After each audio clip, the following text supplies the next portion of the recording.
Good afternoon, ladies and gentlemen. We discuss our panel, Ukraine on the world map. I would like to start with a short presentation of what we discussed today, and I would like to tell all the speakers that Minister Timofey Milovanov will leave us in 1 hour, so we have to use this opportunity to talk to him and to discuss this matter with him. So if you please, with your first speeches, be a bit shorter to give the opportunity to the audience to ask questions and ask Minister about his opinion. My name is Volodymyr Panchenko. I'm your moderator, as you understand. We will have today two votings.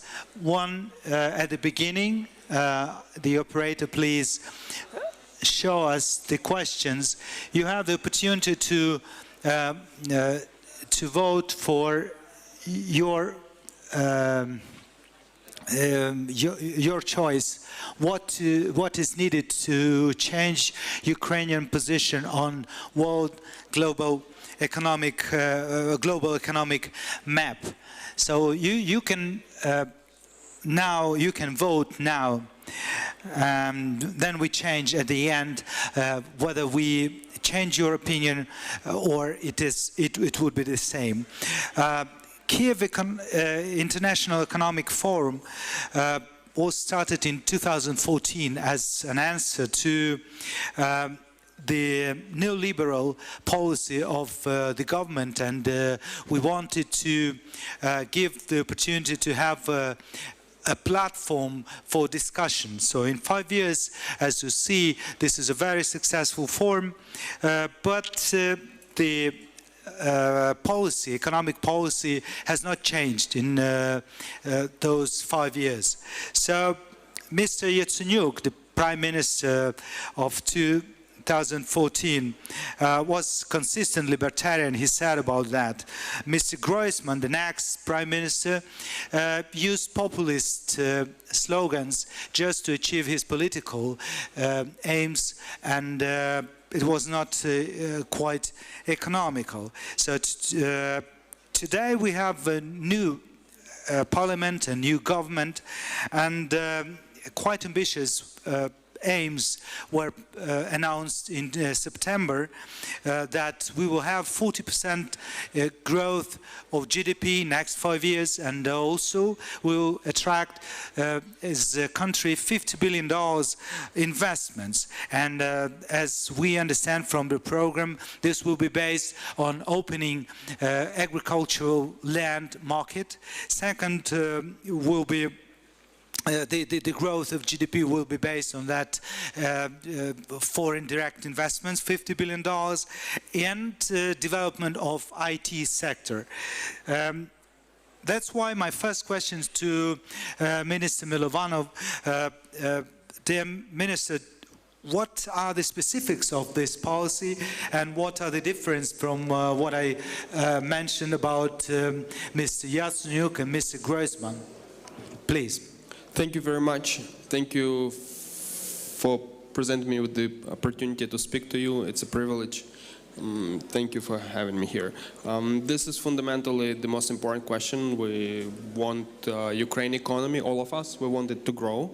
We want all of us together to succeed. And then the question is, what's different? How do we plan to achieve that? And why our promises or our actions are credible? In some sense, everyone knows what needs to be done. And these very questions, which were here a second ago, they're all important. Protection of property rights, support and promotion of export, privatization. I'm going to be adding other items which were not necessarily on the the regulation is there too. It's at 0% at this point. Free trade agreements and such, yes. But in our portfolio currently we have 5 areas on which we're going to focus. One is land market reform, but it's just much more broad than simply opening the land market. I would even say we're not planning to set up the market for land. It's actually there. It's actually there. It's about the shadow in it, about making it transparent and giving an opportunity for competition. We have a little project with the media. In fact, most of the economic media of Ukraine, we're going to be meeting with them today and on Monday. And also with Geocadastre, that's the register of land, and with the World Bank and other IFIs. And it's a simple project. Today we have the satellite data. Satellite data allows us to identify what's being grown. The type of crop, the productivity, how much of that, when was it harvested, and so on. And then we see in Geocadastre whether it was reported or not. And, you know, I posted recently, or I wrote recently about how in the Ministry of Defense, in certain areas, we have land which is being rented out for agricultural production. But apparently there's some discrepancy between what is officially reported, the amount of taxes being paid, and what we identify using satellite data. The competition has to come. The transparency has to come to Ukrainian markets, agriculture being one of them. But it has to come, otherwise we're not going to grow. And we will use all the tools available to the government and to the society. One is competition, opening up markets. The other one is, of course, enforcement. Tax authorities will come and ask questions why harvest is underreported, why land rental is why taxes are not paid. But also, you know, critically, we need to strengthen the law enforcement. We need to strengthen the property rights. So agriculture is just one area, but it's such a symbolic area for us. It's not because it is an important area, but it's not the only area. But we have had a moratorium on lands trade since 2001, right? Over 18 years, we have not been able to resolve this issue. If we're able to move forward now, that means that things are different. That's a simple signal. That's why we are focusing on land market. So if we succeed in that, we demonstrate that, you know, there is a change. And Ukraine is worth paying attention to. And then this way the government will demonstrate credibility. So the second area is, of course, privatization and investment climate and FDIs, but also domestic investment, the cost of capital, all the areas related to capital investment and management of assets. There we're going to create the National Wealth Fund. We're going to privatize a number of companies. We're going to, and we're talking about hundreds to thousands of companies, and we're going to demonopolize areas in which have been protected. The third area, of course, is export promotion. I see Natalia Mikolska has been there, being previously the Deputy Minister of in Ministry of Economy and Trade, responsible for trade, and she has created such a fantastic foundations for what we're doing now, which is continue. But that's the area of interest for us. Trade is critical. And then the other two areas which are substantive are competition policy and labor market reform. So within several weeks you will see a new labor code proposed by the government. And that will the purpose of that code is to liberalize relationships and make them de facto real. Today, remove barriers which are present there. Now, 40% of economic growth is an ambitious target. We're issuing forecasts at 3.7%. That's what for the next year. So we have a lot of catching up to do. But I always bring the example, I always show the example of inflation in Ukraine. In 2014 and 2015, when inflation was 30 to 60%, you know, at points, but 40%, Ukraine said, you know, we're going to have a target of 5%. We're going to bring it down to 5%, and everyone was laughing at this ambitious objective. Now, 4 years into this, we're actually finally starting to reach this objective. We have been in single digits now for a while, but our forecast for inflation is in 5.3, 5.2, depending on the scenarios for the next year, several years. So we're actually reaching that objective. We just have to continue to be responsible in terms of macroeconomic policy, in terms of fiscal and monetary policies. But now it's time to, you know, create ambitious objectives in terms of investment, first of all, but also in terms of business climate, property rights protection, liberalization, privatization, competition policy, agricultural development, and labor market. Labor market is critical because it's a political consideration. This is pretty much it. Thank you, Minister. You are in time. you have had the speech of 7 minutes, so please take this as an example. All the other speakers. I would like to remind you that we have Telegram bot which gives you an opportunity to ask questions. I ask also the organizers, I don't have that on my mobile. If you think that I send letters to my lovely ones, I wanted to look whether the questions, there are no questions, dear organizers, please check that. I would like to come to businessmen, which you addressed your policy, economic policy. Our next speaker will be Konstantin Yefimenko. He is president of pharmaceutical company Biopharma. We know him as bright entrepreneur, very good speaker, manager, social activist, professional with 20 years of implementation of investment projects in Ukraine. The question to you, Konstantin, that you are indisputable leader in your companies, and your companies are indisputable leaders in the sectors where you work. And you have very different opposite businesses, machine building and pharmaceuticals in one hand. It looks like you know some business secrets because you know how to find an idea, you know how to organize a team and then to win. But what about the global markets? You export to Asia, you export to Europe. Do you think your activity is sustainable? And the valuable question, whether government can be involved in your success on the global market.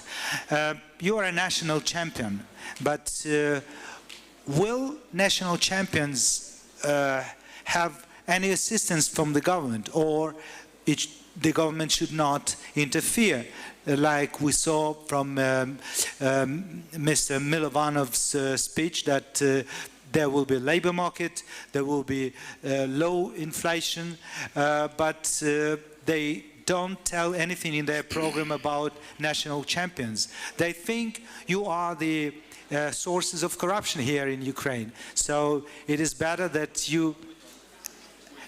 No, I don't speak about biopharma. I talk about oligarchs. Oligarchs, when Mr.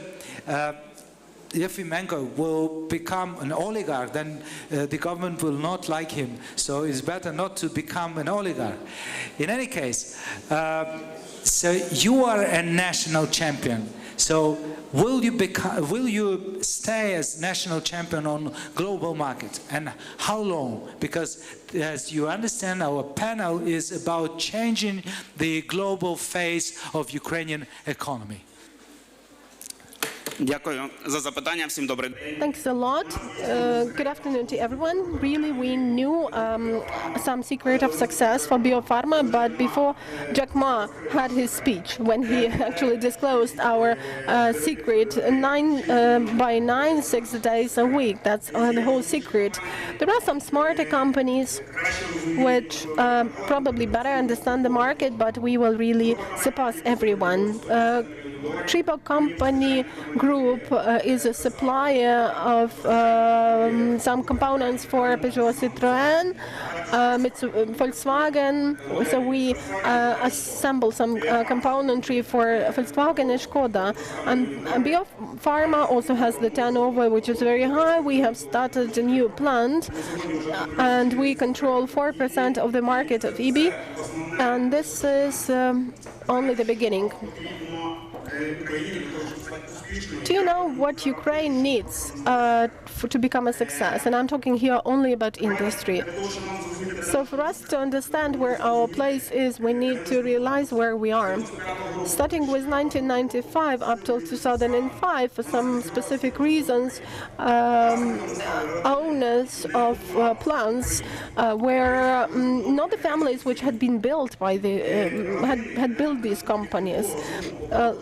like nobody was talking about the product in the family environment. They were not developing these plants and these products.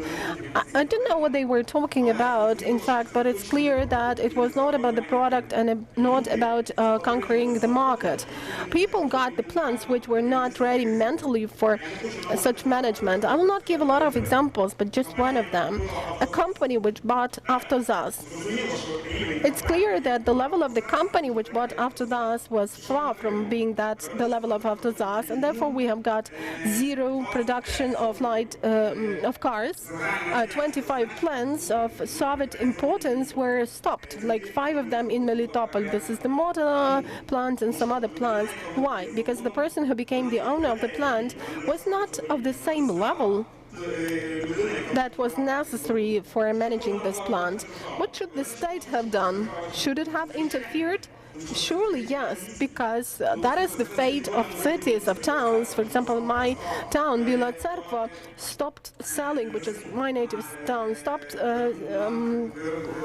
selling some components, like tires, to Avtozas, and the state had to redeem this plant and to arrange a kind of a tender for that. Now it's already too late, because Renault has 4 plants in Russia. They have also a plant in Romania, and they have it in Turkey.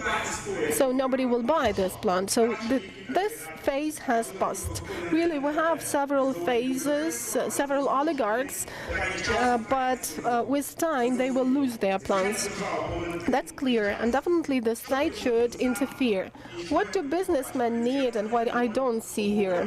Well, I'm generally not ready to talk about property right, ownership right. That is, a sacred issue. They were building these plants we are building our plants for us and for our children. But if the plant may change the owner overnight, so what kind of situation is it?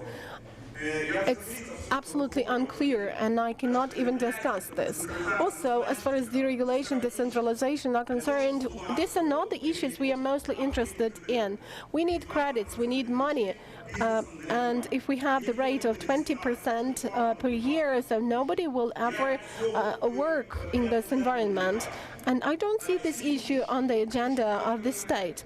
Also, all those problems of connecting to engineering networks, to electricity, well, this should also be the responsibility of the state. We work a lot and we will overcome all the barriers, no matter what they allow us to or what they don't.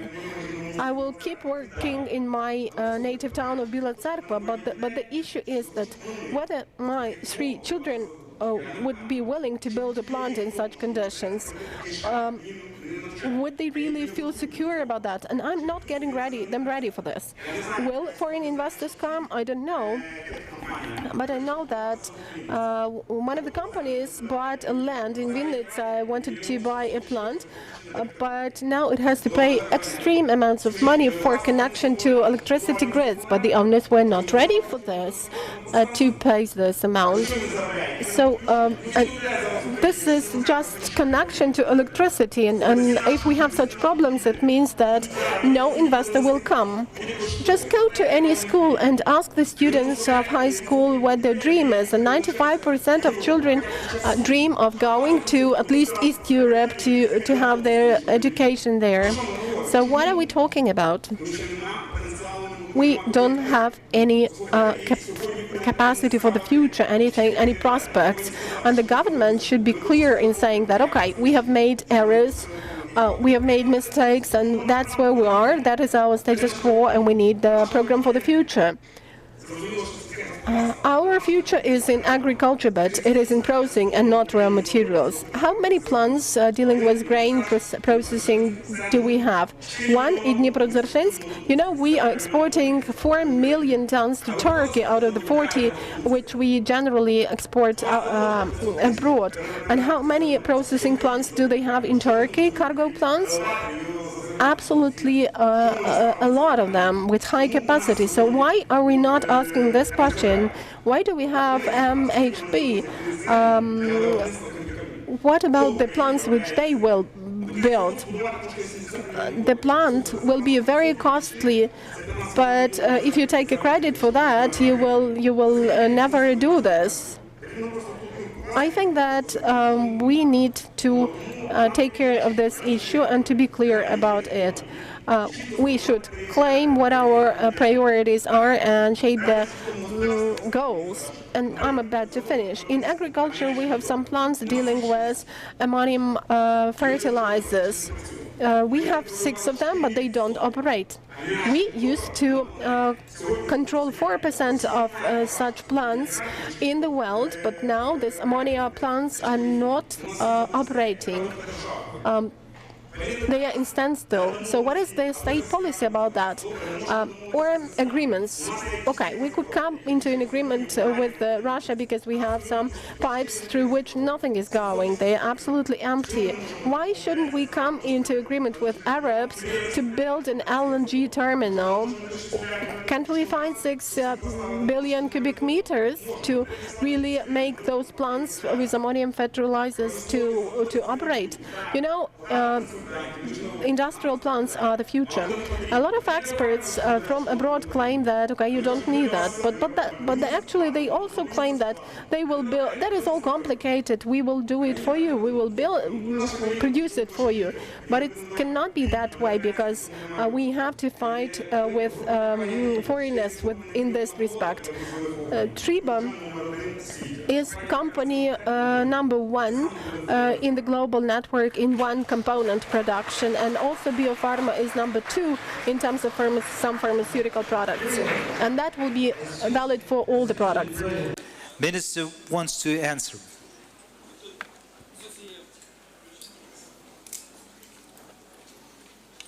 Мікрофон. Дякую дуже. Тут багато популізму. Well, there have been a lot of populistic things mentioned. Correct, populistic things, but, well, LNG terminal, Turkey will not allow us to do this. So we have to understand what our place is. Secondly, we need to tell the truth, both we and you. Also, everybody is aware of the problems with trucks going to Poland. There is no quota. Let's discuss this. Why not? Yes, we had a meeting with the Prime Minister and the President of Poland. Well, I'm not going to argue with you here. I just don't want to argue. But you've been right in saying that we should really fight. We should struggle, and we don't have any friends in this respect. I do agree with the things which you mentioned about agriculture and processing, about being fair and honest. But then you need to understand that there is no simple solution. And credibility, well, is another thing. If there is no cheap capital, nothing will come of that. I do agree with you here. But you cannot just tell, and by the way, you haven't mentioned this thing, you cannot just tell that you can create cheap capital overnight. That will never be the case. We won't have cheap capital when everybody is letting everyone down. The state, the business, law enforcement agencies, they all do it like this.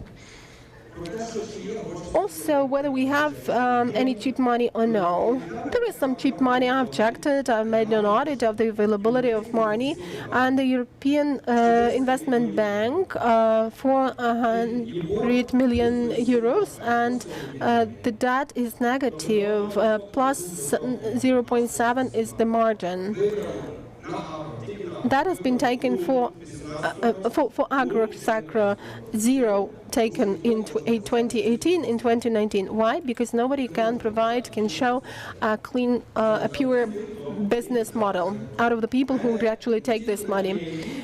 Only in EIB, in the audit, I saw that only 17% has been taken. We don't know how to take this money because we cannot show clean and transparent business model. Somewhere something is wrong with accounting or balance sheets. We also have some other problems.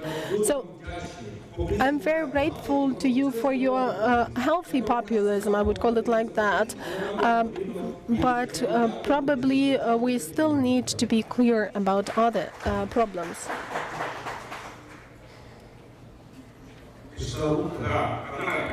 Just one comment. The first thing about populism. I wouldn't like to give any assessment, but you know, we have built a company with a turnover of $250 million, and we earn a lot, and we invest more than 25 million every year. That's why we really can tell that our words are true, and we can easily measure the results, both in dollars and in revenues. I used to be CEO of Ukrtransgaz. I worked there since 2002 up to till 2009, and I can tell you that the pipelines going through Romania and Bulgaria are going beyond Bosphorus, and we don't need to make our terminals reaching those Bosphorus. We just can build it on the continental part of Bulgaria, and then LNG gas should be transported by ships, because in the cryogenic form it can be reduced in scope almost 600 times. But I think that probably it's easier to come into agreement with Russians. But I'm saying just that we used to control 4% of the global market of ammonia fertilizers. That's why when we're talking about this, there must be mentioned that Ukraine probably didn't have any such percent in any other field. Also, another thing is credits, expensive credits. My neighbor in Tripoli is Rosava company. Rosava company has taken 2.5 billion hryvnias from the bank, and actually it is subject to this deposit security foundation. And for 4 years it has not been put on sale, but now it is put on sale in the amount of 18 billion hryvnias in pool. Why not take Rosan on a tender? Probably we would buy it, and probably Rosava would be in a better situation. Maybe that's why we need money. As far as LNG is concerned, well, that's true. As far as fertilizers is concerned, an agreement with the Russians. I will not comment upon the agreement with the Russians as an issue, but I've recently had a talk in Washington with the chief advisor of the National Economic Council of Mr. Obama. And we were speaking about whether it is possible for us to be competitive in the conditions when the prices of gas and carriers are, in particular in the field of fertilizers, are market-like. Some of our plants which were built are now not competitive. They could become competitive only if we get subsidies for energy. Of course, we will get subsidies if we can make an agreement with the Russians, but that will not make us sovereign. That is not the necessary and adequate economic model. I'm not criticizing you. I'm grateful to you for having this fair discussion in Ukraine, for arranging it. But sometimes we have opportunities, and sometimes we cannot do that, and we cannot take certain steps. I do agree that there are a lot of issues dealing with repayment of debts in our financial system, and I will do my best, and the government will do its best for the people who did not repay credits to bear financial and legal liability.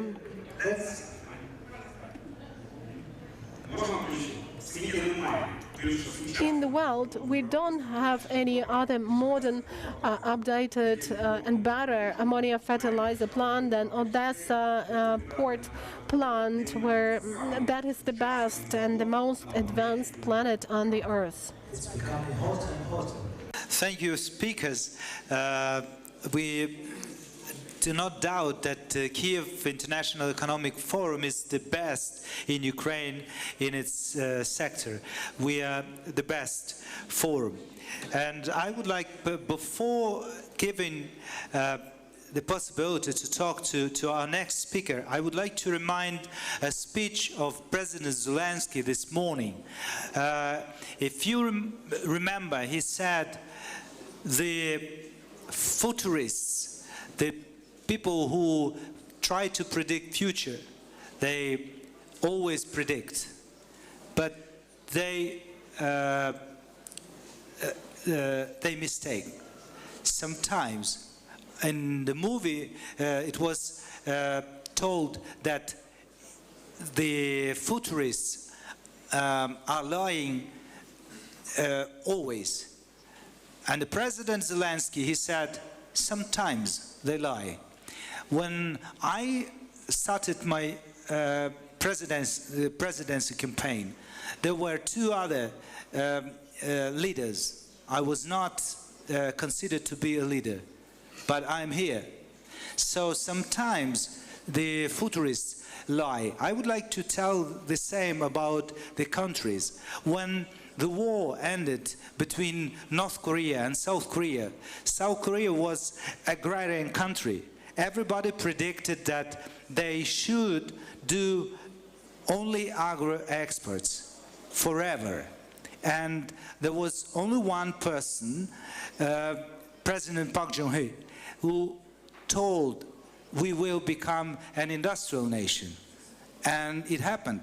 So, but I would like also to underline something which was told by Mr. Yefremenko. He mentioned demonopolization. This is something for the government and a very important thing, especially in energy sector. And also he explained about privatization. So you want to sell 3,600 enterprises. Try to resell the enterprises, maybe like the enterprise mentioned in Zaporizhia. But let's go back to our discussion. Mr. Nicholas Strad is a well-known of his Reputation Institute. You work with reputation. You know numerous indexes of successful companies as well as numerous indexes of the countries. But you don't look at that indexes, you work with them, as far as I understand. You are very regular in advising about reputation for companies, for the countries, for sole employers, for people, for persons. And as far as I understand, you think reputation is an economic factor. We usually here think that reputation is about helping the poor, but you think that reputation can give you more wealth, you can become richer. Please tell about that. Sure thing. So thanks a lot for having me. You're right. I represent a company called Reputation Institute.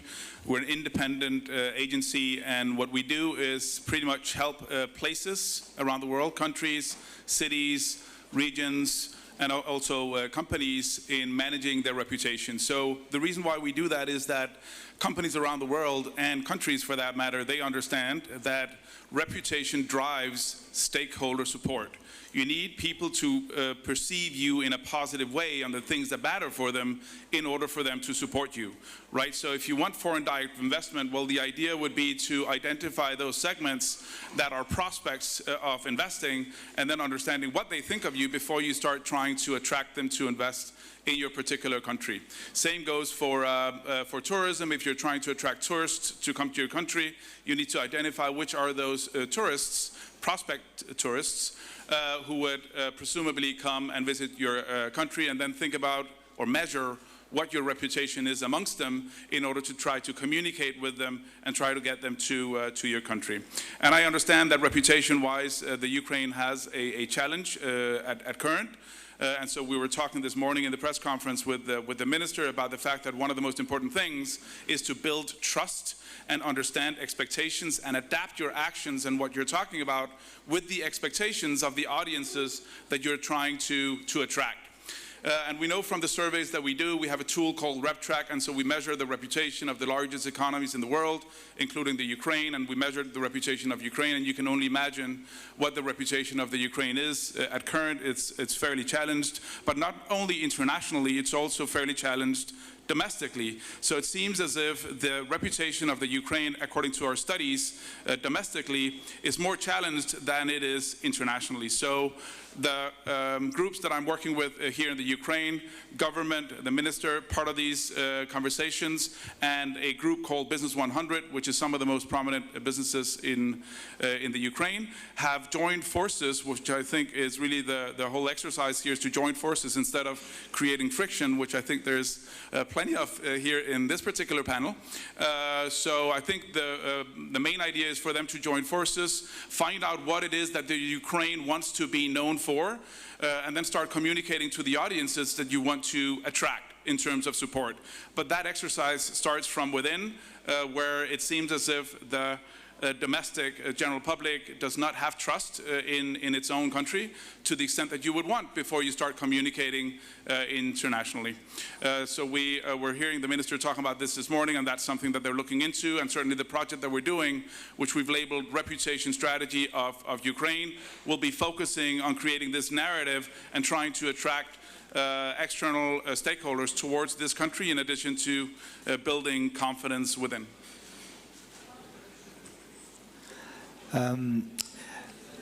Thank you. I would like to remind our audience that we have questions, and maybe this question will be to Nicholas. Please, when you send questions to Telegram, address them to specific specific speaker. So Jack Ma was mentioned, and he told that we have to help to specific qualities or abilities of the nation. And what is about Ukrainian mentality that you think should be developed? Education or what else? I think we will address it to you from the point of view of reputation or just development of the country. And also, Mr. Milovanov has a question. When you will adopt the strategy on digital development of the economy? So let's first with Nicholas, and please, Minister, answer that question. So I think the very first exercise, as I was saying before, is to start by building the narrative and finding the national heroes that you want to communicate both internally to build trust and confidence, after which you start communicating externally. So the idea would be to develop a narrative that's built on the history of the Ukraine, because I can assure you that when we do our studies externally, they don't know anything about all the good things that are happening here in the Ukraine, whether with biotech type of companies or any of the other good things that you have here in the Ukraine. So the first exercise is going to be to find all the good things that you're doing in terms of communicating those, and then attracting foreign direct investment and tourism using those. Thank you. Minister? Я українською відповім. I will answer in Ukrainian. So the question was about the digital strategy for economic development. I've not been working in the government for quite long. It's only about 2 months, a little bit more. But I've come to understand that there can be not too many strategies. We have 130 and something strategies. Maybe we need a separate strategy for a digital economy development, but it should be a real strategy, not just the one written on paper, but the one which is in the minds of those who are going to implement it, which is by far more complicated to arrange than to just write it. We can elaborate a strategy, it's easy, but to understand how this strategy could be combined with the opportunities provided by the new digital technologies, and how we should develop Ukraine in the background of the challenges Ukraine is faced with. This is a much more complicated thing. We have a profile of Vice Prime Minister, and I would say that he is a very smart person. I'm really learning a lot from him, and I hope that we together will manage to elaborate good things for Ukraine. Thank you. Why we use English as language for the panel and for Kyiv International Economic Forum? Because we have ambitions to put a challenge for us as some forums in Poland to be really international, not international in understanding of Ukrainians, but also international for international community. Я согласен. Если мы хотим быть доступны международно. Well, actually, I do agree that if we want to be accessible to everyone, let's speak all the languages: Ukrainian, English, Russian. Chinese was also one of the languages one of the speakers spoke today, and I understood that when I was giving my child to school, and everybody said that her foreign language should be Chinese. That was 20 years ago, and I didn't make this choice. I took a different decision, but I have understood that this is wrong.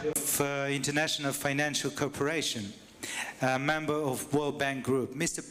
Pelmer is responsible for managing investment programs and also advisory programs for Ukraine.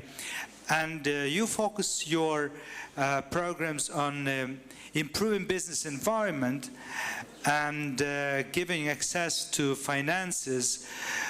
But that everything looks like you support agri direction of Ukraine. But looking at your portfolio of your job, you work for General Electric, and you managed their energy assets.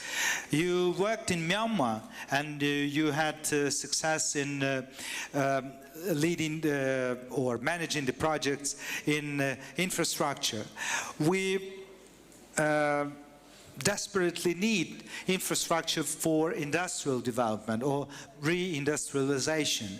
And when you, as an international financial corporation, when you work in Latin America or in Asia or in Africa, you understand that those countries are the countries of the third or fourth world.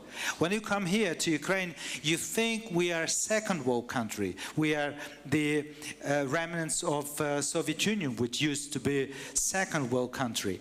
And that is maybe for ambitions of Ukrainians, maybe it's better.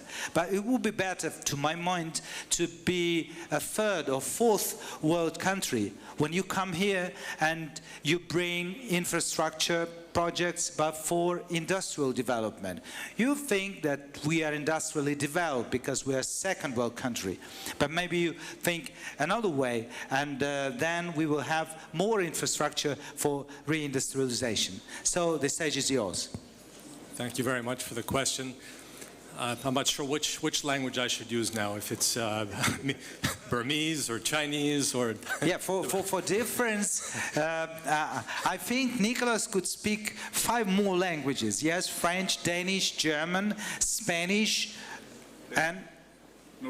Norwegian. Yeah, so we have a choice. So it's better English because... Let's continue in English. But look, I think the question is a good one. Although the framework that you're using, I would suggest not to think in terms of first, second, third world. These are dated and concepts. Ukraine is a middle-income country. And what we need to do is avoid the middle-income trap and have Ukraine accelerate its economic growth, which is very much in line with the policies that the minister has articulated. I think it's also interesting to note the panelists that we have up here having Ukraine as an investment destination. There are no foreign investors, right? We have the minister setting policies, we have reputation addressing an issue, and we have leading local Ukrainian companies. And it's very important to have a strong domestic investor base. And to do that, we need access to capital and a strong investment climate. But really what we're trying to address is to create a framework that will allow for more investment more broadly. And again, coming back to the key themes that have been mentioned, we've discussed land reform, which I think is critical to accelerate economic growth in the country. The agri-sector has been the growth engine of the economy. But in order to get more investment in value-add agri, we really are going to see a need on the lifting of the land moratorium.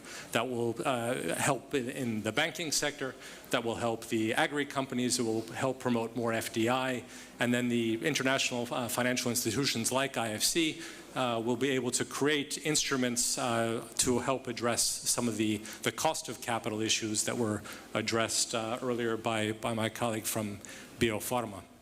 I think the other key issue, and I congratulate the government on passing the concession law. We, in Mariupol at the investment forum last week, signed with the Prime Minister an engagement to help create bankable projects in infrastructure.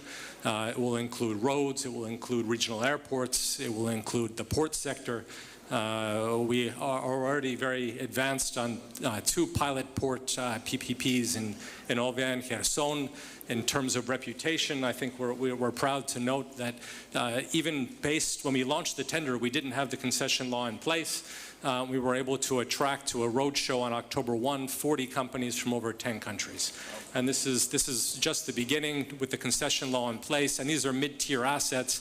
Once we're talking about the bigger ports, inclusive of even Pivdenny at a future stage, I think we're going to really see an opportunity to bring in your blue chip strategic investors that will drive, again, economic growth in the country. Again, we don't have to limit it to your hard infra. Irrigation can also be potential concessions also for the benefit of the agri-sector, but it will depend on the lifting of the land moratorium. No one will invest in irrigation unless there's ownership of the land. And I think another important focus area is the banking sector. We have majority state-owned banks. We have the highest NPLs globally. So the IFC has been working with the government on reducing the state share, helping on the privatization agenda that the minister has articulated. We're at very advanced stages of negotiation on a pre-privatization engagement with Ukrgazbank. And I think this will help, again, set the stage via reputation, via demonstration effect to the other state-owned banks. And also stimulate some of the NPL resolution framework. So I think there is a lot of work to be done in critical areas, but really everything that we do is with the goal of accelerating economic growth and promoting more investment, be it domestic or international. Again, I think IFC is also very present in the domestic space. We're an indirect shareholder in Biopharma via Horizon Capital. We started an engagement with MHP many years ago, both as financier and advisor. I'm very happy to see MHP's success. So we need to find more good companies, local and international, to help Ukraine further its objectives to put itself on the map for international and domestic investment. Thank you. Thank you, Jason. We know that Minister Milovanov has to leave, so we have a question to you and maybe some final speech for this panel. So the question is, Mr. Milovanov, you announced that you have a program of cheap credits, 2% a year for agriculture, which is in shadow, and that's why those credits are not used by the borrowers. So, well, it's better to check the procedure, and maybe the problem is in bureaucracy, which with the problems with bureaucracy you have to solve instead of talking that the businesses are wrong. So this is the question. Well, absolutely. There are issues everywhere, including the bureaucratic procedures, including the barriers. It's not so easy to take those loans. Not all of those loans not everyone who is issuing those loans is very motivated in order to give them.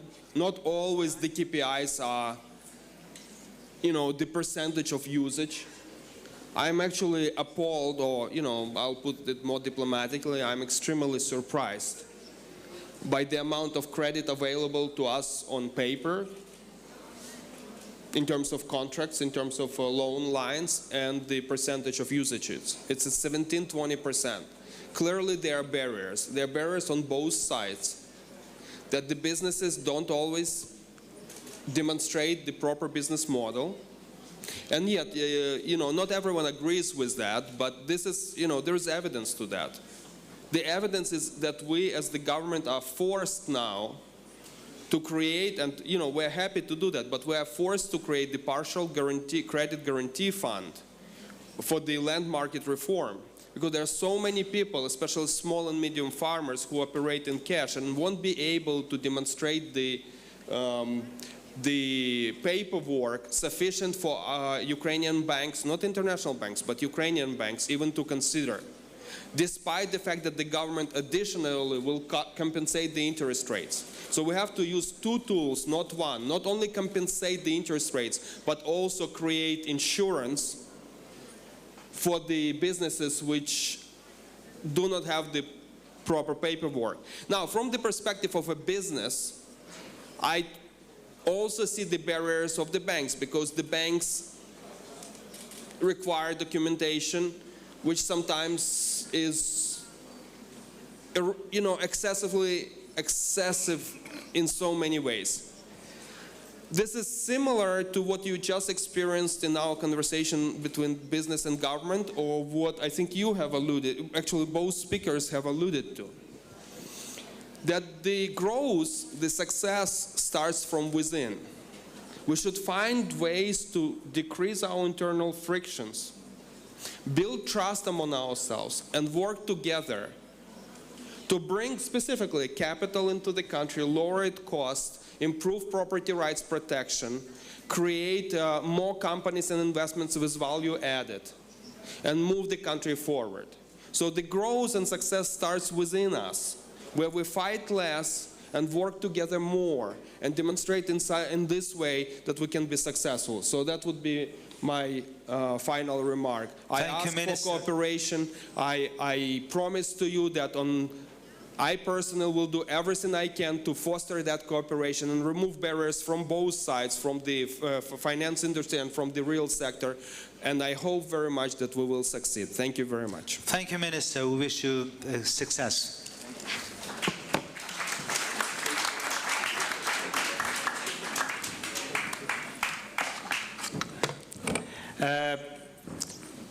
Dear guests, dear speakers, we had a 1 hour discussion, and we talked all the time about industrial development, possible reindustrialization, all the sorts of things, except one, which was mentioned as the main direction of development of Ukraine in the next decades, is agro. Mr. Melnik, who is our speaker also on the panel, he's the first deputy chairman of the board of MHP Agro-Industrial Holding, and he represents the company that creates this agrarian face, which we all don't like, but we all use it for our development in the world. Mr. Melnik used to be a minister, so he is well aware of the things which Ms. Milovanov just told us. And working with MHP, you achieved as a company that you are a leading poultry producers in Europe, and you have strongest food brands in Ukraine.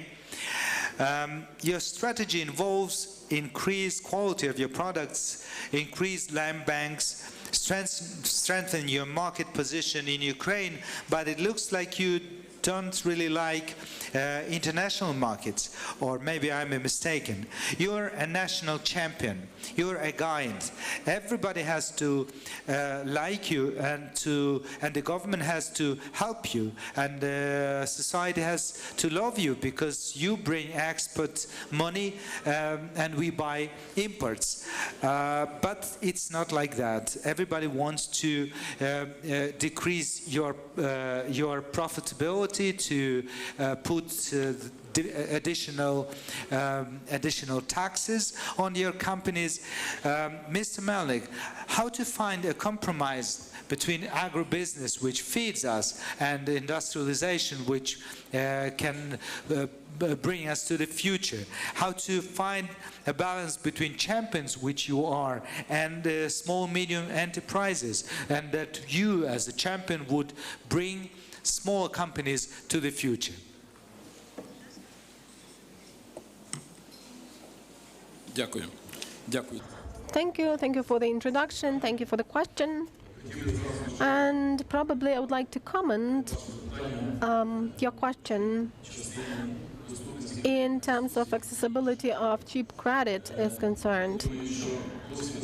I think that the experience of the last 2, maybe 3 months has shown us that such companies as, say, MHP and other agrarian companies have different opportunities for involving, and they have simpler schemes than we have in the government. And I think that you have been right in saying that some procedures of getting access to credit risk facilities the government has should be simplified. Bureaucracy should be taken away, and then it will be easier to get and give credits. As far as your question is concerned, I would like to tell that MHP is not just an agrarian holding. From my point of view, and I've been working in this company for 10 years already, that is a unique association, a unique business model. And the uniqueness lies in the fact that this is not just an agrarian holding, but this is an entity working in the agrarian foodstuffs sector. And the main product here is not grain, is not some sunflower, unprocessed seeds, but we produce added value products, and we deal with meat processing, for which we also find some niches in the outer markets, in the external markets. Therefore, I would like to say that probably, maybe I'm mistaken with this statement, but we are not afraid of the international market, and we are not positioning ourselves as a famous national leader with Nasha Raba brand. No. Maybe you don't know about this, but in the portfolio of our company, we have 80 countries to which we export our products. And to some countries, the export is rather of large volume. In some countries, no. But every year, we are opening up new markets. And here, I would like to support you, Mr. Chairman, that the state should interfere. It should support us, because new markets are opened up not just by businesses. There are some licenses involved in that, and permission certificates. And if the support does not support us, a business will be lagging behind and will feel discomfort about not having access to these new prospective markets. In particular, this now refers to Asian markets, and in particular African markets. That's why I think that we are looking into the future, and all the facilities which have been built over the recent years. And every market has its specific features for our products, and that's why we should provide the quality and the level of the product which is in demand in this market. There are some divergences between Asian, African, and European markets. This is on the one hand, but on the other hand, and you may well trust me, because I represent not just one company, but an agrarian community. On the other hand, agrarian market is not satisfied with being in the position of 15% of GDP, 40% of currency income. It's much better and easier to work within the balanced model when the driving agent is industrial business, when business is developing because it stands for highly paid jobs. This is the consumption market, and I am really advocating the fact that the government should specify its actions, because there shouldn't be any declarative principles, but we should take care of agriculture and of industry, in particular industry, and we should find some preferences for their development. Then this is going to be a well-balanced industrial and agrarian model of the state economic development, and it will ensure development of business, of the country, and every individual. Maybe it sounds more like a slogan, but it's what I really think. Thank you, Mr. Ex-Minister. We may really feel that you were a top-rank official and that you are well-trained in speaking. But that's really important, what you say. We have the examples of Scandinavian countries where agrarian export is 5 or 10 times higher than with us, although they don't have lands. They don't have the conditions and the environment we have. My device is already dying out, and we will have to ask questions in person. We still have 30 minutes, and we can make our discussion a little bit more lively, because there used to be a fight and a struggle between business and the government, and everybody felt hot in the room, but now you may get relaxed, and please, I'm encouraging you to have a heated discussion here. And the next question is addressed to Mr. Melnik. He used to be Minister of Agriculture, and has been a question to the Minister of Economic Development, Agriculture and Trade. But you will probably have to face to take this question instead of him. It was addressed to Mr. Milovanov. So please, could you tell whether there will be a support in the development of gardens and some other areas? I would rather speak about this from the point of view of the land reform, legal. If we speak about the business component, the above sectors require not that much land, and that they are more profitable. So could you please tell whether you really need to help these sectors or no? And if yes, probably you know that recommendations are being prepared for the government on the basis of these discussions, and then the stenogram is made, or a discussion is arranged, and some analytical blocks are provided for analysis, because in fact, really, I think a lot of things, of valuable, precious things have been voiced here. So please have your say on this point. Well, unfortunately, this direction of business is not something we have in our company, but I think that this is a rather interesting subsector of our agriculture, which could be developed. This is horticulture, garden work, and this is hobby industry. And I think that the government, represented by the state represented by the government, should find some preferences to support this industry.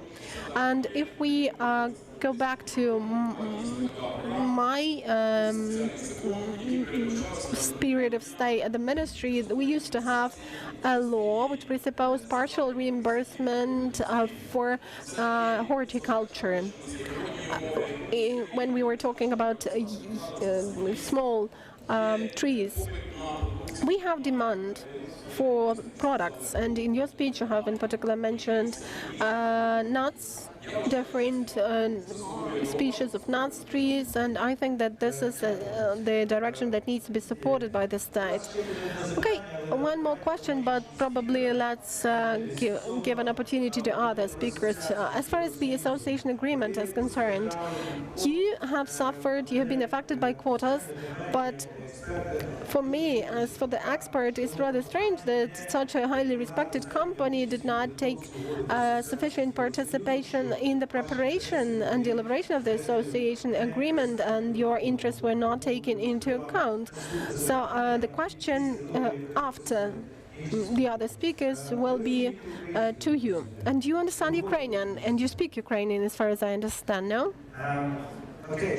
The question to you about the infrastructure. We discussed that you will create the infrastructure for agribusiness, but let's go back to industrial. We visit next week Monaco with the very big conference and forum organized by United Nations Development Organization, and it is about special economic zones and industrial parks in Africa. So Africa, that's something which I told about third and fourth world.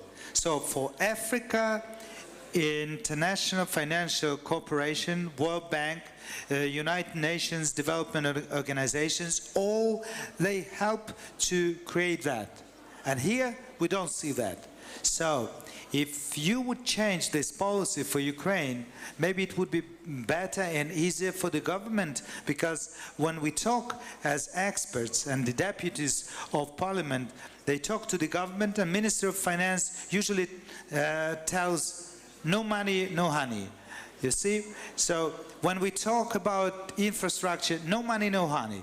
Each new or old financial minister in Ukraine tells this phrase. So International Financial Corporation is the best investor in last 15 years here in Ukraine. If you don't know who is investor, this is you. So why not to come to what you do in Africa? So thank you for the question. Again, I don't think it's an issue of Africa versus Europe versus Latin America. There are many advanced countries, levels of development in Africa as well, but your question is with regards to special economic zones. Are they relevant for Ukraine? And I think the answer could be yes. You can look to your neighbors. In Belarus, there's a very advanced special economic zone. This was not an IFI-led creation. It was created by the Belarusian government together with the Chinese government. And as a result of creating this industrial park, they have managed to place them on the Belt and Road. And that has led to massive investment into the Belarusian economy. Could Ukraine replicate something similar? One of the reasons for the Belarusian success was they gave a lot of fiscal incentives. Does Ukraine have the ability to offer such fiscal incentives, and should they offer such fiscal incentives? And there the answer is less clear. And so I think there are many positives that you mentioned in terms of investment promotion, reputation, creating a special legal framework, creating the infrastructure. But I think we need to look holistically about how to do this. But I think we're open to such suggestions. I think to me, it comes back to the question of investment promotion. How do we get better investment into the country, but also limiting the amount of fiscal incentives that the sovereign has to offer? Thank you. So I would like to show this to audience that financial institutions, as at the period of your beginning after Second World War, you are not against that. But who is against is our next government. So the previous government was against, this government looks to be also against. Why? Because we are a corruptive country. We have very high level of corruption. And we tell this to ourselves. So my question to you, Nicholas, Do you work with the psychiatric or psychological cases when the person does not have self-legitimation? So I like this girl, I love her, I want to marry her. Why not to do that? I am 18 years old and more. No, I go to my father. Father, do you like this girl? Okay, I love her. Why shouldn't I marry? So it looks like that reputation should be explained not to the outer world, because outer world tells no problem. You work and we give you money for infrastructure. What about this reputation? Well, so I think that's a great question. Well, one of the most important drivers of people's perceptions in terms of countries is safety.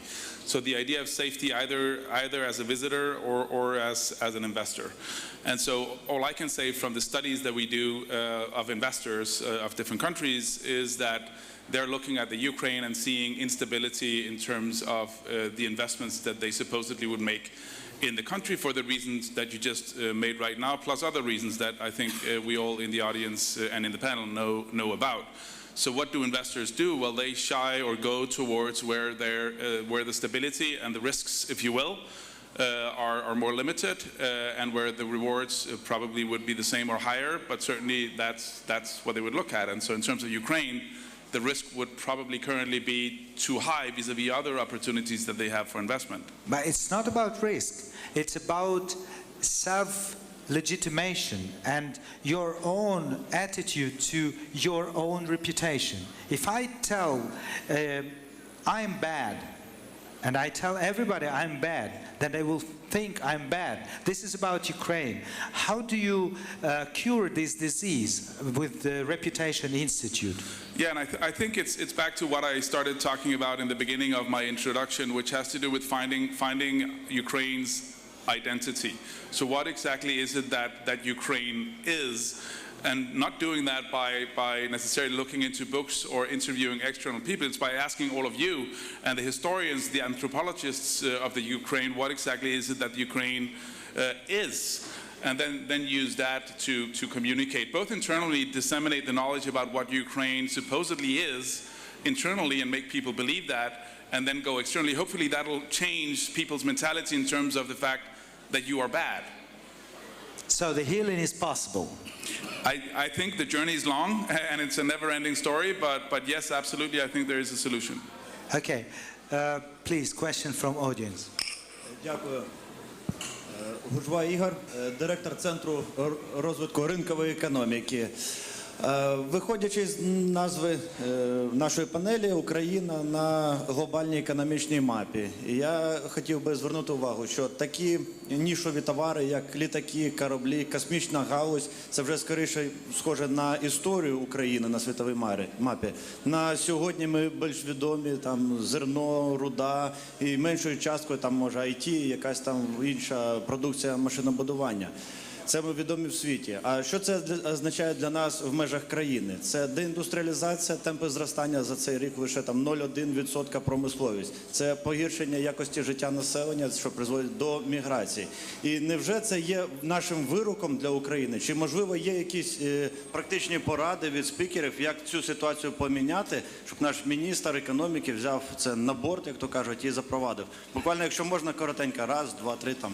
Дякую. До всіх спікерів. What was the question? The question was if it is predicted that we will be agrarian, whether it is possible to develop, what is your recommendation to the government? The question, so I think, as I mentioned earlier, the agrarian sector has been one of the key growth engines of the economy, and that needs to continue. But it shouldn't be the only sector that is focused on by business and by government. You also mentioned manufacturing, and manufacturing indeed hasn't really reached its potential. And so this is something that we are looking into in terms of, and manufacturing has changed very rapidly over the past decade or so, where most manufacturing is not done in a single entity in a single country. It's now very diversified. And so what we're looking at is how to put Ukraine more on the global map for global value chain type manufacturing. And there are certain success stories. You have the automotive sector in the western part of the country, but this is more labor-based manufacturing as opposed to capital-intensive type manufacturing, which may be okay, but as Ukraine grows, the cost of labor will increase, and then that industry dries up. So what we're looking at, again, is to look at how to promote more manufacturing in Ukraine.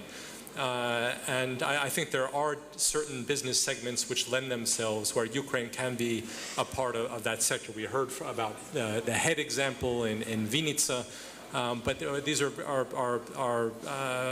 instead of being able to count these examples on your hand, we really need to promote Ukraine as a good destination for manufacturing. But that comes back to the infrastructure question. No one is going to manufacture unless they can get their goods to market. So it's better roads, it's access to inexpensive and reliable electricity, so improving the energy sector. So manufacturing doesn't help happen in isolation. It's creating the investment framework and the infrastructure to enable it to flourish. No, I couldn't agree more that diversification into focusing on other industries as well is super important. I don't know Ukraine that well, so I wouldn't be able to be an expert on what those industries should be, but certainly the more diverse, the better it is. And just to quickly comment on what you were asking about before in terms of investors and how they look at things. So we work with Moody's and Bloomberg in terms of providing them with information on what the reputation is of different companies around the world. We measure the reputation of 7,500 companies every year using this tool, asking people like you what it is they think about companies. Knowing that, and then knowing the fact that 80% of the market cap on average of companies on S&P 500 is intangible asset. Right, then reputation becomes extremely important. 80% of the market cap of companies out there is not book value, it's intangible asset. It's something that people are expecting you to do in the future. The same goes for this country. If there is no hope for the country, then people won't invest in it. So it's about building up that perception about the fact that there is a future for the Ukraine. Question is what those pillars should be. I can't tell you what that should be right now, but certainly that's the process we've started with the Business 100 and the government in terms of finding out what is it that those pillars should be that should attract people to this country in the future. Thank you. Колеги, перед тим, як я вам надам слово, я хочу нагадати. Before I give the floor to you, I will just remind you that we have only 10 minutes. So please raise your hands, those who would like to ask questions. Well, I think that we don't have that much time. So please, you were the first to raise your hands, so please ask the question. The question to Konstantin and to Yuri. Please don't just answer the question which has been asked by our expert, but also try to summarize your recommendations, taking into account the fact that this forum still unites not just an event. This is not just an event, this is a recommendation platform. And I'm reminding you that you need to vote because the figures are changing, and that is important for us to see what has changed. And I will try to summarize the results after your final voting. So please, the organizers, I would ask you to give the results, and if you have not yet voted, please vote.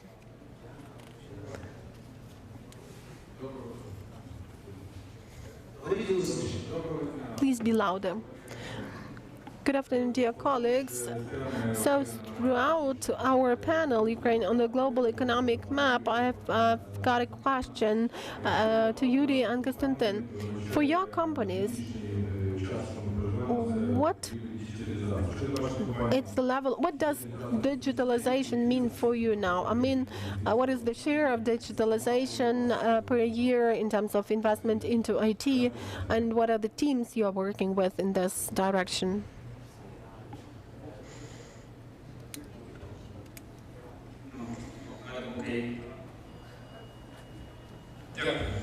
Well, thank you.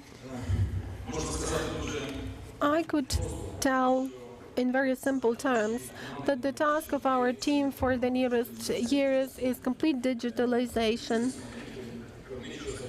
and of not just the business segment, but such directions as our logistics, and we could even touch upon distribution and sales, which are also important aspects. MHP system should be transferred wholly to digital technologies, that is for sure. If we take the segments of land bank management and controlling system, resource spending system, if we also take technological production management in the field of poultry and plant growing, I would say that we have implemented already a lot of projects developed together with many companies, and we have some internal developments. Though we probably don't like it that much because every company in the agrarian sector has its own development. MHP has one, Kernel has a different, BMK has a different, Astarta has its own, which is not absolutely correct because our business in a lot of things is similar, it's pretty much the same, but we have chosen different paths. But I think that in the future we will still reach a certain model of introduction of digital technologies into the agrarian business. And I will also use the opportunity to answer the question which has been asked. I may tell you that we have achieved a certain success, but the most terrible thing for us is to stop. That's important because every day is dedicated to the changes taking place in business, and we can see that the productivity and efficiency of business in both directions, in plant breeding, plant growing and animal breeding, well, it may be higher. The other important thing is the issue of increasing efficiency, because if we don't have the system of subsidies, if we have problems of accessing external markets because economic nationalism is somehow still manifested, we need to work at the productivity, at the efficiency of work, and definitely at their development of export. Export is an example of vertically integrated processes. I would like to draw your attention to some niche products, because we have spoken about gardens, in particular nut trees. I think that this is not a topic for large holdings to cover, but for SMEs it would be pretty good. And on the other hand, it should also be supported by some state preferences. And of course, some organic products produced in Ukraine, this is a prospective direction, and it also can find its niche in the world market. From the point of view of combining agrarian and industrial components, I would say that it will be difficult to work in the conditions of our current industry if we don't have any substantial investment, but the state will play its role.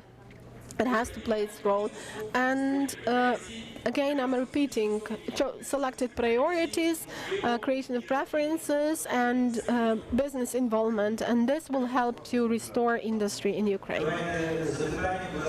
Okay, one more question, and we will need to summarize. I don't know how we choose the best question, but let's give the floor to the youngest, the person who seems to be the youngest.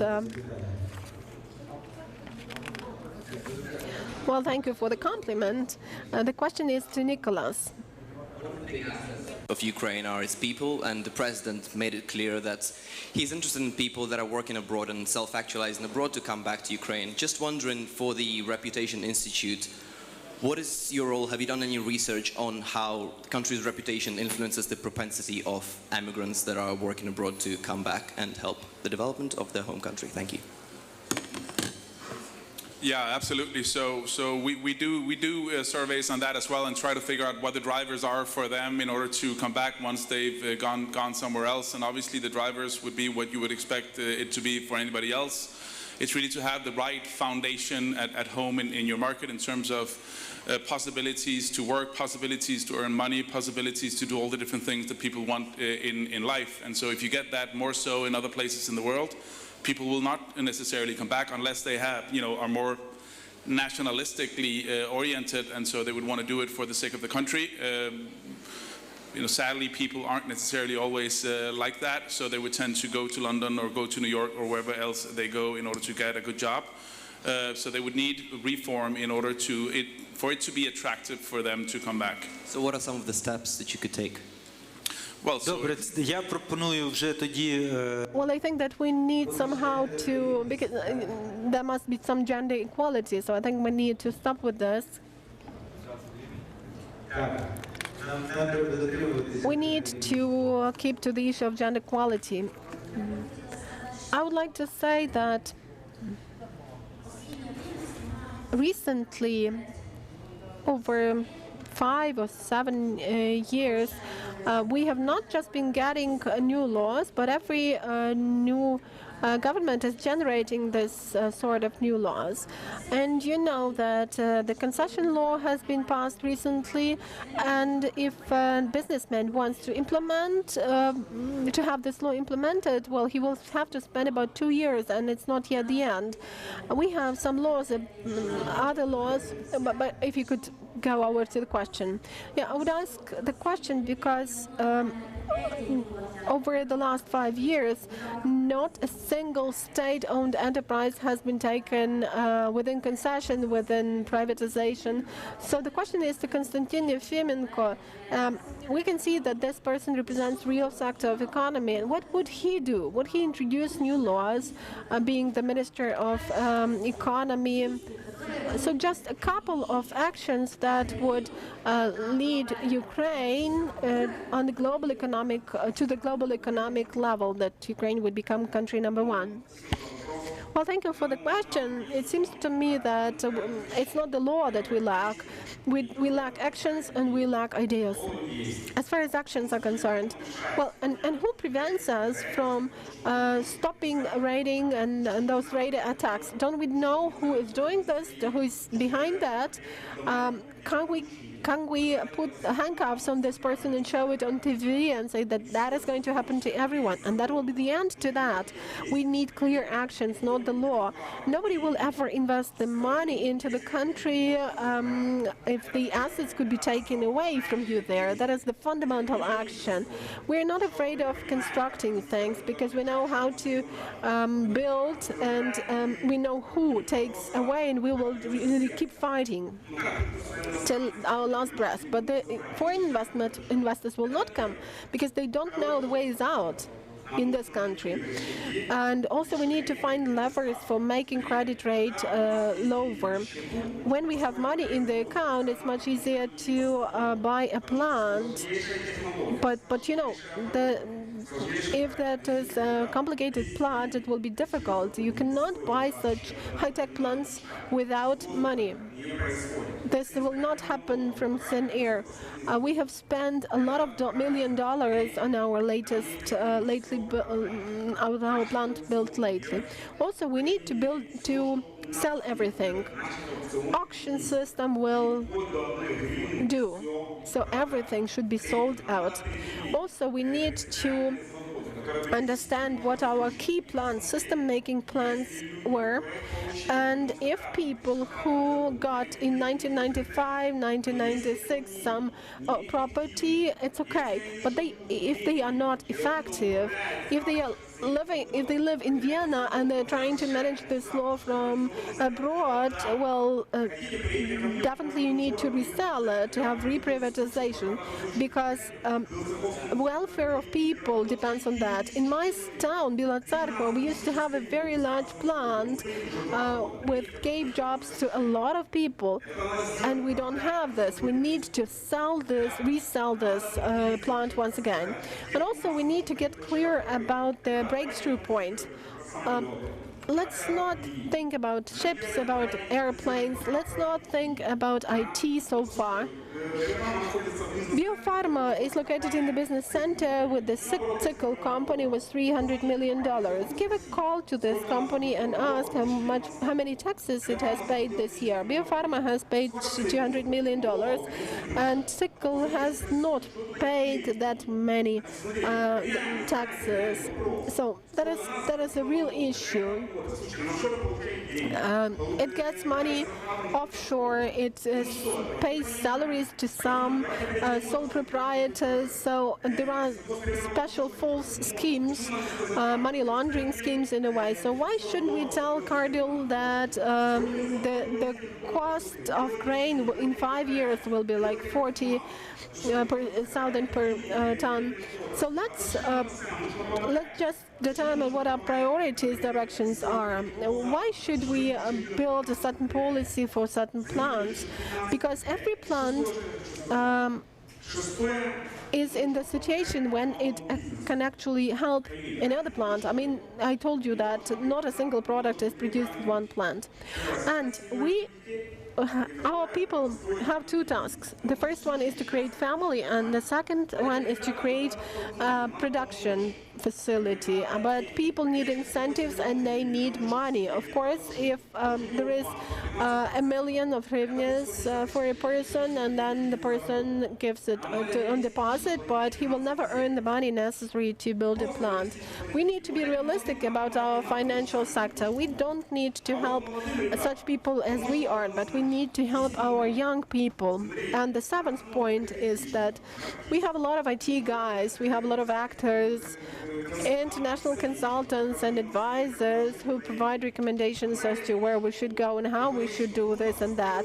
But let's try to tell that it's great to be a businessman, it's great to be rich, it's great to be a capitalist, it's great to live in our country and to fight in all the markets. That is what is really great. Thank you. This was final speech. So this was a very good speech to conclude with. And the only thing I would like to tell you is that we need to summarize your voting because you really worked, and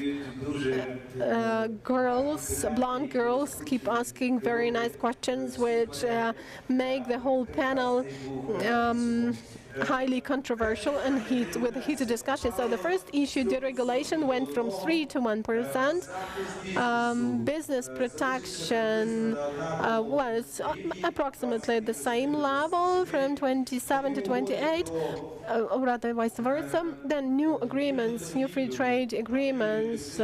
We didn't give the floor to Yuri, but I hope you are not offended by this. You had a very perfect speech. So from 1 to 3%, and financial support of exporter development stayed at approximately the same level. It was 72, it became 71%.